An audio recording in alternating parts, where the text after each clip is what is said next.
So how do I get a New York Times best-selling author like yourself to give me a blurb for my book? I don't give blurbs to people like you, only to other rich people. But seriously. This has totally changed my perception of wealthy people.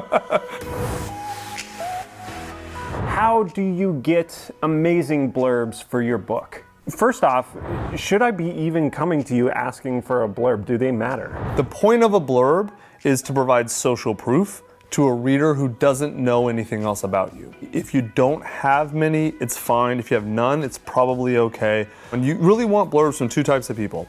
Someone who's high status, especially though in the area like of your book. So if you're writing a book on finance, people who are well known in finance. The other type of blurb you can get is someone who has a job title that is high status. Like if the book is about like athletic training and you don't know who any of the people giving blurbs are, but like one's an Olympian and one's a Major League Baseball player, I can listen to them in terms of athletic stuff. So it's either job title or fame, and it can be big fame or niche fame, either one's fine. Can a blurb actually dramatically impact sales or not? It's not common for a blurb to dramatically impact sales. The rare exceptions are if it's a really well-known person really vouching for a book in a field that is doesn't have a lot of books where there's a big demand, but maybe for most books a 5 to 10% difference in sales at most. So where do the blurbs actually go to make the most impact? Probably on the front and the back of the cover. Anywhere else? Bumper stickers. Bumper stickers. So you can definitely put them on the front cover.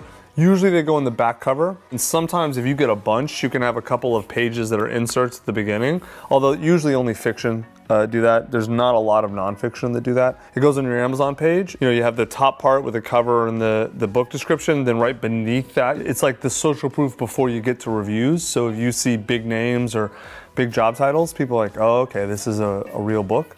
Also, they can go out like if you're using a book to pitch media, especially with local media. Local media is very impressed by big name blurbs. So what about with like actual reader? You did this for your book, I Hope They Serve Beer in Hell. Yeah. Actual reader comments about the book, which I thought 10 times better at selling the book than if some fancy person or some comedian had blurbed your book. Right, because I put mean ones. These are real emails I got. I find it truly appalling that there are people in the world like you. You are a disgusting, vile, repulsive, repugnant, foul creature. Because of you, I don't believe in God anymore. No just God would allow someone like you to exist. Could you imagine being that person that stops believing in God? This is because my favorite book in existentialism. Yeah, so reader feedback also works well. I would just make sure they sound real, even if they are real. But if you like oversell something that seems bullshit, then people just assume it's bullshit. And so you're better off with things that kind of call out the elephant in the room. This looks like bullshit, but it's not. Yeah, so this brings us nicely to how do we get good blurbs? What I like to do is I send them an email and then you give them 2 to 3 examples in the email. Like if I was asking Charlie, you know, I'd love if you'd blurb my book. It'd be really meaningful to me, et cetera, et cetera. Here are 3 examples. And then example 1 would be like a certain style, 2 would be a second style, and 3 would be a third style. And then I'd say, you know, like either you can approve one of these or edit them any way you want. That's the way I like to do it, because then it gives people the option to easily say no and easily say yes.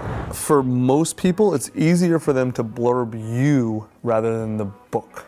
And they said something like, you know, Tucker is the absolute expert. He's helped me and all kinds of other people. If you want to learn anything about books, this is the guy to listen to.